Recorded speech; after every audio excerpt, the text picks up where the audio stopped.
Hello and welcome back to How to Be a Terminal Pro. This is Jesse Shaw, and in this video we'll be talking about functions in the terminal. We'll do a little bit of bash scripting, and we'll also talk about bash aliases. So let's go ahead and get started here.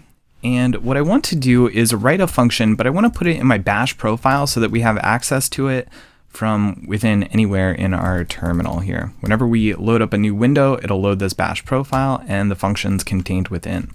So the first thing that I want to do is a very basic hello world example. So we'll say function, and then the name of our function, you can name it whatever you like, our open and close parentheses, and then our open and close curly braces, and this is where we execute the command. So for this one, we'll say echo hello world. So we'll go ahead and write out the file here, and we need to load up a new terminal window to reload that bash profile again. And now whenever we type in hello world, it'll just execute that function. So that is excellent. So the next thing that I want to show you is how to pass some arguments to a function.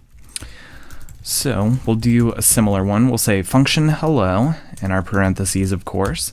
And for this one, I just want to be able to type hello and then a name, and then I just want it to echo out hello and then whatever name I passed it. So we'll say echo hello and then $1. So $1 refers to the first argument that we pass to hello. So if I say hello Jesse, it'll say hello Jesse. You can also reference the second argument that is passed by $2 and the third with $3 and so on.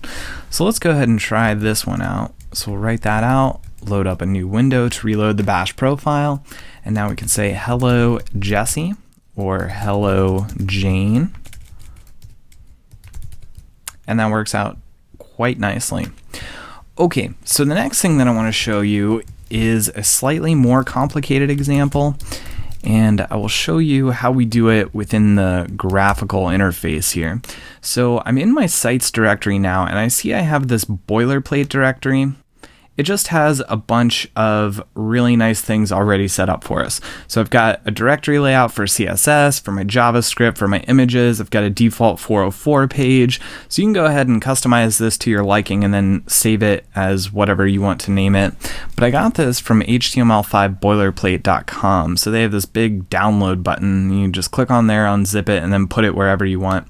I just kept it in my sites directory so I wouldn't get confused there. But what I want to do is duplicate this, so just copy all of the contents and then rename it something, right? And then maybe open it up in the Finder and in the browser. But we'll do that step by step. So let's go ahead and write this function new site, in our parentheses, of course. What I want to do is copy recursively that boilerplate directory. So that's in users/js/sites/boilerplate. And I want to copy that to users/js/sites/$1. So whatever the first argument I pass to new site is. So if I say new site hello, it'll just copy boilerplate to this new directory called hello with all of the contents of boilerplate within it already. So that's excellent. I also want to open this up in the Finder.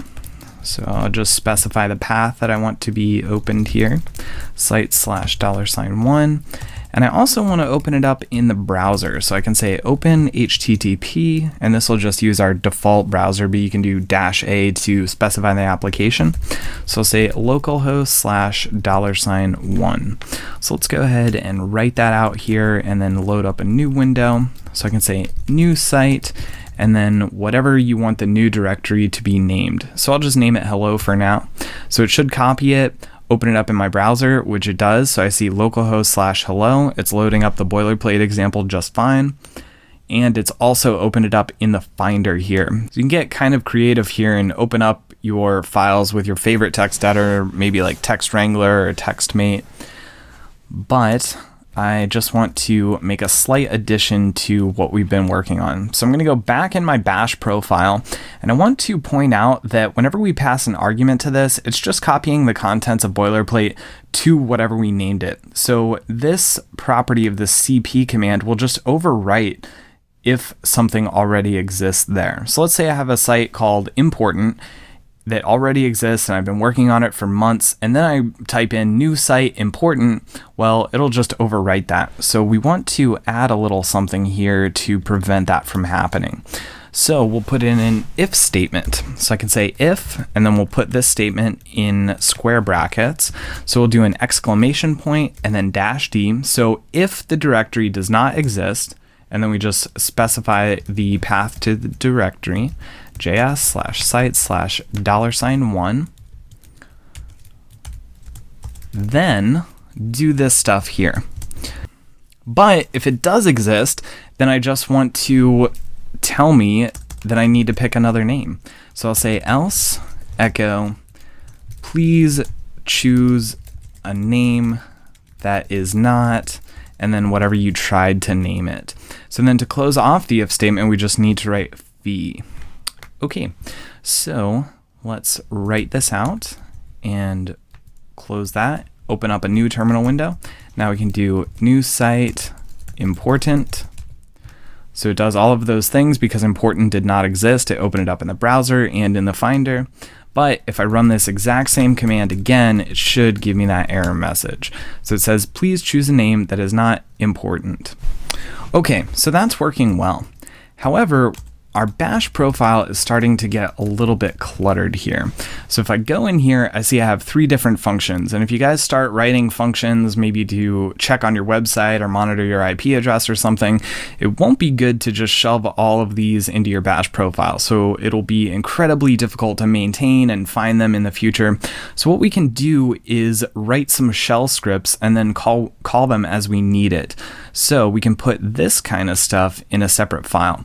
So I'm going to copy all of the stuff between the function declaration, those curly braces. So we'll just copy that here and we'll get out of there. And now I just want to create this new site.sh file, right? So you can name this whatever you want, but I'm just going to say new site. We'll stick with a naming convention. And then we need to paste in all of that stuff.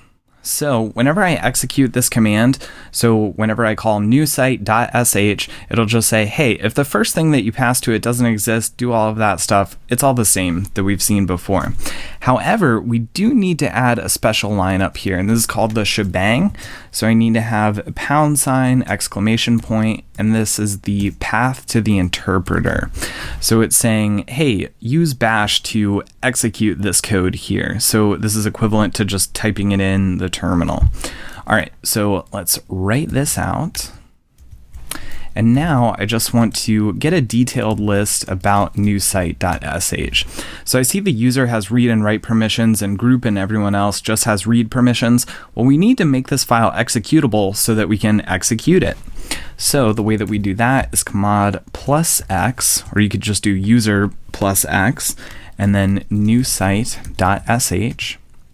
And then the very last thing that we need to do in order to execute this file is just specify an absolute path to the file. So we can use our shortcuts. We can say, hey, it's in this current directory, and we're noting that with a single dot, and then /new site.sh,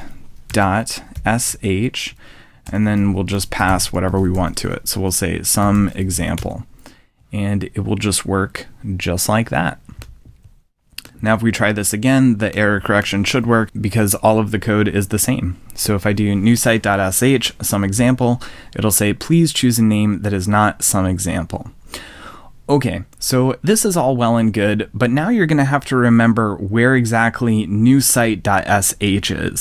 So this might be problematic if you're dipping around multiple directories in your sites directory and you can't remember where exactly you had this script. So we can put it in a special folder on our computer so that we can call it from wherever we want, and we don't need to specify this absolute path. So we're going to copy it to our user/local/bin directory. So we just say cp, but this needs to be sudo. So you need super user privileges to copy into this directory. So we'll cp new site.sh to user local bin. All right, so we hit enter. You need to type in your administrator password. So if you get an error message saying user local bin does not exist, we just need to create it. So we'll say super user do make the directory user local bin. Okay, and now we just run that first command. So we'll sudo copy new site.sh to user local bin. We'll hit enter. So there we have done that. Now we can just call new site.sh without specifying the path up here, right? Because our terminal is looking in this file for all of our executables. And to show you, we can echo out our path variable. So it's looking in user bin, user sbin, user local bin. So crucially, it's going to look in there. So now I can just say new site.sh something ggg. So it still works. So that is excellent. So I can be in this crazy directory. I can say, go into my users folder. Now if I ls, I don't have anything in there, the new site.sh, but I can still call it. Oh, right, I didn't pass an example to it. So I say new site.sh jsse. Okay, so that works just fine. All right, so the last thing that I want to show you is bash aliases. So let's go ahead and remove our bash profile because I want to get a clean start here. So we'll say nano bash profile, and we write an alias by just typing in alias and then whatever we want the shortcut to be, and then equals, and then in single quotes, the command that we would type. So every time we type in ll and hit enter, it'll just execute ls-l. So let's, oh no. So we'll hit enter and we'll get out of there. We need to reload that bash profile. So if I type in ll, it should just give me lsl, which it does. And that is really nice. So I can type in a bunch of these different aliases to make it a little bit easier to work on things here. So I can go back into my bash profile here, and I can pass some more arguments to it. Maybe LAF. So A will give me all of the hidden files, and F will put a trailing slash on the directories just to make it a little bit easier to find there. And I can also do another alias, maybe server, and all that will do is SSH JS at 10.0.1.201. So we can write that out. We'll get out of there, open it up again. So now if I hit LL, it gives me that super detailed list with the trailing slashes on the directory. And if I type in server, it should just SSH into my server, which it does. So that works out well. All right, so that just about wraps it up for functions and bash scripting and aliases. Next time, we'll talk about launch CTL jobs and running daemons on your Mac. So I'll see you then.